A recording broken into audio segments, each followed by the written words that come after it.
Hello friends, I am doctor Santpal Sangwan और आज मैं एक बड़ा ही ज़रूरी टॉपिक डिस्कशन करने वाला हूं, कॉम्प्लिकेशंस या side effects of hair transplant.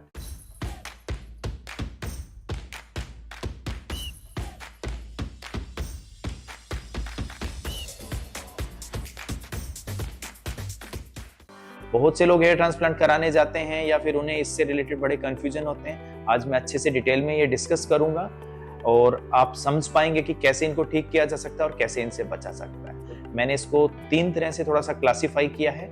Common side effect जो कि सर्जरी के दौरान या सर्जरी के बाद में भी हो सकते हैं, वो सब। अनकॉमन साइड इफेक्ट और रेयर साइड इफेक्ट जो बहुत ही रेयरली नोटिस किए गए हैं। तो सबसे पहले कॉमन साइड इफेक्ट की बात करेंगे। सर्जरी का मोस्ट कॉमन साइड इफेक्ट है जो मैंने जैसे क्लासिफाई किए हैं, सबसे कॉमन है ब्लीडिंग। अब जैसा कि आप जानते हैं, हर तरह की सर्जरी जिसमें कट्स होते हैं, कुछ होते हैं, ब्लीडिंग तो थोड़ी बहुत होगी ही, लेकिन कुछ पेशेंट्स में ये ज़्यादा हो सकती है, खासकर उनमें जो कि एंटी क्लोटलेट या एंटी प्लेटलेट ड्रग्स पे ले रहे हैं ऑलरेडी, जैसे कि एस्पिरिन या वारफरिन।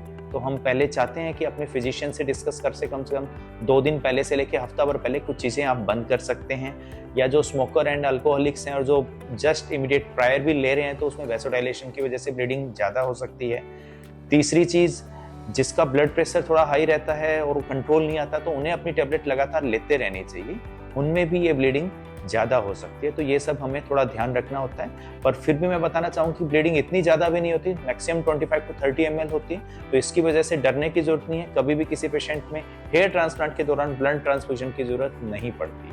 अब दूसरा कॉमन साइड इफेक्ट पेन। बहुत से लोग शायद इसी से घबरा के सर्जरी नहीं कराना चाहते, लेकिन मैं बताना चाहूँगा कि अब सर्जरी इतनी पेनफुल नहीं होती है। आप ना के बराबर या पेनलेस सर्जरी इसको कह सकते हैं, क्योंकि हम सिर्फ रिंग ब्लॉक या एनेस्थीसिया सिर्फ उस हिस्से में देते हैं जहां हमें सर्जरी करनी होती है, और वो भी इंसुलिन सिरिंज या बड़ी फाइन सिरिंज से, जिससे कि आपको बहुत कम पेन या ना के बराबर होता है। साथ में वाइब्रेशन या एनेस्थीसिया में हम सोडियम बाइकार्बोनेट मिक्स करके इस पेन को भी काफी कम कर सकते हैं, और इसके अलावा पेन किलर लगभग हर पेशेंट को हम पहले ही दे देते हैं। तीसरी चीज, पेशेंट को एंजाइटी या उसकी वजह से सिंकोप या चक्कर भी आ जाते हैं कई बार, तो आपको ज़्यादा घबराना नहीं चाहिए। इसके लिए भी हमें कुछ एंटी एंजाइटी ड्रग्स कई बार साथ में देनी पड़ती हैं। चौथा कॉमन साइड इफेक्ट है स्वेलिंग या एडिमा। स्वेलिंग या एडिमा मैकेनिकल भी होता है, क्योंकि हम एनेस्थीसिया देते हैं, नॉर्मल सलाइन भी आपके स्कैल्प में हम डालते हैं जिससे हल्का सा एलिवेट हो सके, या हम स्लिट्स और ज़्यादा हाई डेंसिटी में बना सकें, ग्राफ्ट को डेंसिटी में लगा सकें, तो उसकी वजह से भी थोड़ा स्वेलिंग दिखाई देती है। कई बार जो स्वेलिंग मोस्ट कॉमनली 3 दिन बाद भी आती है, वो इन्फ्लेमेशन की वजह से या बॉडी की रिएक्शन की वजह से जो सर्जरी हुई है। तो हमें बस कुछ ध्यान रखना चाहिए कि सर्जरी के बाद 2-3 दिन अच्छे से रेस्ट करना चाहिए, ज़्यादा झुक के फ़ोन में काम नहीं करना चाहिए, लैपटॉप या टीवी आप देख सकते हैं, और इस हिस्से को हल्का सा मसाज करते रहेंगे तो स्वेलिंग ग्रेविटी की वजह से आपकी आईज या इसके आसपास नहीं आएगी। और दूसरा, जिनका सिर का साइज छोटा होता है उनमें स्वेलिंग के काफ़ी ज़्यादा चांसेस होते हैं। इसके अलावा कुछ पेशेंट्स में इचिंग या खुजली महसूस हो सकती है सर्जरी के बाद भी, ड्राइनेस की वजह से, क्योंकि इनिशियल हमें हेड वॉश नहीं करना होता। उस केस में आप जस्ट नॉर्मल सलाइन का स्प्रे करके भी इससे बच सकते हैं। फिर कुछ पेशेंट्स को गैस्ट्राइटिस या नोजिया वोमिटिंग भी फील हो सकता है सर्जरी के दौरान, खासकर एक्सट्रैक्शन के दौरान जब हम पेशेंट को उल्टा करके एक्सट्रैक्शन करते हैं, तो उस केस में पेशेंट थोड़ा बीच में रेस्ट ले लें या सुबह डॉक्टर को इस बारे में बता दें। बहुत हैवी या ऑयली ब्रेकफास्ट ना करें, तो इससे आप इससे बच सकते हैं।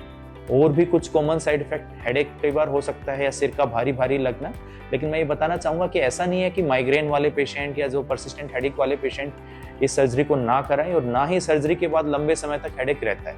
बहुत लोग बोलते हैं कि सर्जरी करवाई और हेडेक हो गए, लेकिन ये सब रूमर्स हैं, आप इन पे ध्यान ना दें। इसके अलावा कॉमनली कुछ और साइड इफेक्ट भी सर्जरी के दौरान देखे जा सकते हैं, जैसे कि रेडनेस या एरिथमा।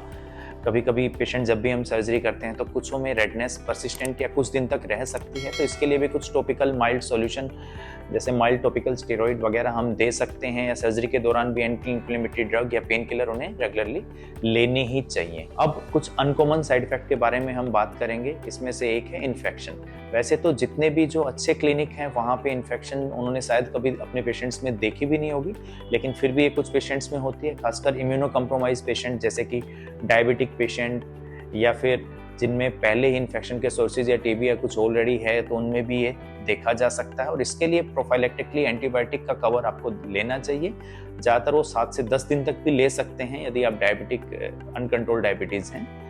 लेकिन हाइजीन मेंटेन करना, अपने हाथों को थोड़ा ध्यान से अपने स्कैल्प या उस हिस्से को, डोनर एरिया को क्लीन करते रहना। फिर एक साइड इफेक्ट परसिस्टेंट पेन तो किसी भी सर्जरी में हो सकता है, लेकिन कुछ लोगों में ये पेन कुछ काफ़ी दिन तक लंबा भी खिंच जाता है। तो इसके लिए थोड़ा सा पेन किलर ज़्यादा दिन ले लें, बहुत ज़्यादा इस बारे में मत सोचें, थोड़ा सा ईजिली उस हिस्से को क्लीन करें, डोनर एरिया को। इस तरह से इस पेन को कम किया जा सकता है। तीसरा, नमनेस। जैसा कि हमने बात किया था कि कुछ लोगों में ये हिस्सा सुन्न हो जाता है, हमारा स्कैल्प वाला जो एरिया है, ये एनेस्थीसिया की वजह से सुन्न नहीं रहता, क्योंकि कई बार पेरिफेरल नर्व्स इंजर्ड हो जाती है जिनकी हीलिंग में टाइम लगता है, और किसी में कुछ एरियाज ये 4 to 6 मंथ तक भी थोड़ा सा पॉइंट सुन्न रह सकता है। तो इसके लिए कुछ और ड्रग्स हैं या कुछ मल्टीविटामिन्स वगैरह आपका डॉक्टर प्रेस्क्राइब कर देता है। फिर कुछ लोगों में हाइपोएस्थीसिया या न्यूरल्जिया, मतलब नर्व में पेन कह सकते हैं, जिसको एक एबनॉर्मल सेंसेशन की जलन होना या एक जलन कुछ जगह इधर से उधर ट्रांसमिट करना, इस तरह के पेन भी रहते हैं। तो वो नर्व हीलिंग का एक प्रोसेस है, वो एबनॉर्मल हीलिंग की वजह से हो सकता है। तो इस केस में आपका डॉक्टर जैसा भी उसको लगता है, गाबापेंटिन या कुछ और ड्रग्स प्रेस्क्राइब कर सकता है उसे ठीक करने के लिए। इसके अलावा स्कारिंग, बहुत अलग अलग तरह की स्कारिंग हो सकती है। FUT में काफ़ी कॉमनली एक लंबा स्कार आपको दिखाई देता था, जो इसमें इतनी ईजिली नहीं दिखता है। FU में स्कारिंग काफ़ी कम रहती है, इवन पिन पॉइंट रहती है, क्योंकि हम पंच साइज ज़्यादातर बहुत अच्छे से ध्यान से कम साइज के यूज़ करते हैं और उससे स्कारिंग बहुत कम होती है। लेकिन पुराने केसेस जो आप देखेंगे जिनमें बड़े पंच यूज होते हैं, इसका एक स्पेशल टाइप ऑफ स्कारिंग जिसे माउथ इटन एलोपेशिया या इस तरह की स्कारिंग भी बोलते थे, तो आप देख सकते हैं। और कुछ अनकॉमन साइड इफेक्ट में फिर हम डिस्कस अलग करेंगे। कुछ पेशेंट्स में केलोइडल टेंडेंसी होती है, केलोइडल या हाइपरट्रोफिक स्कार। जब भी वहाँ कोई निशान बनता है तो वो हल्का सा उठ जाता है, तो उन स्पेसिफिक में हमें थोड़ा ध्यान रखना चाहिए सर्जरी करने से पहले। इसके अलावा कुछ और साइड इफेक्ट में एक कोबल स्टोन अपीयरेंस, जैसे पहले काफ़ी कॉमन होता था, बहुत बार जहाँ पे हम बाल लगाते हैं वहाँ पे भी थोड़े थोड़े दाने सामने की तरफ दिखने लग जाते हैं। इनको भी ठीक किया जा सकता है माइल्ड टॉपिकल स्टेरॉइड की हेल्प से। और इससे बचने के लिए हमें ज़्यादा थिक हेयर या मल्टीपल हेयर वहाँ लगाने से बचने चाहिए, पर स्टिल कुछ पेशेंट्स में ये रिएक्शन फिर भी हो सकता है, तो उसकी वजह से हेयर ट्रांसप्लांट की विजिबिलिटी पे भी फर्क पड़ता है। फिर एक साइड इफेक्ट, पुअर ग्रोथ के रिजल्ट बहुत कम आना। जनरली जिनका वीक डोनर एरिया रहता है या ग्राफ्ट्स की अच्छे से केयर नहीं हो पाती, उनमें भी रिजल्ट्स काफ़ी वीक और काफ़ी वेवी ग्राफ्ट्स आ सकते हैं। इसके अलावा कुछ अनकॉमन साइड इफेक्ट में जहां हम ग्राफ्ट लगाते हैं वहां पे फॉलिकुलाइटिस या इन्फ्लेमेशन भी हो सकता है। ये बॉडी रिएक्शन की वजह से भी हो सकता है, इन्फेक्शन की वजह से भी हो सकता है। तो इसके लिए कुछ एंटीबायोटिक वगैरह या एंटी एलर्जिक डॉक्टर प्रेस्क्राइब करते हैं। फिर हम रेयर साइड इफेक्ट्स के बारे में बात करेंगे। बहुत से पेशेंट में एनेस्थीसिया की वजह से एनाफाइलेक्टिक शॉक हो सकता है, जो कि माइल्ड रेडनेस, इन्फ्लेमेशन की वजह से काफ़ी सीवियर डेथ या कार्डियक अरेस्ट भी हो सकता है। तो कार्डियक वाले पेशेंट्स को आफ्टर 45 ईयर्स उन्हें कोशिश करनी चाहिए ECG या फिजिशियन से ज़रूर एक बार सर्जरी से पहले मिल लें और अपना डिस्कस कर लें। और यदि बड़ा ही अनकंट्रोल चीज़ें हैं तो, और दूसरा, एनेस्थीसिया का टेस्ट डोज देना बहुत ज़रूरी है हर पेशेंट में।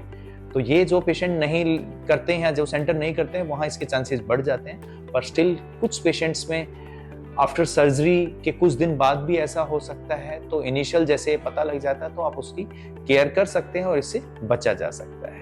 स्टिल आपके कुछ और कंफ्यूजन रहे हों या कुछ और चीज़ें आपको इससे रिलेटेड पूछनी हो तो हम उसके बारे में बात करेंगे। Thank you.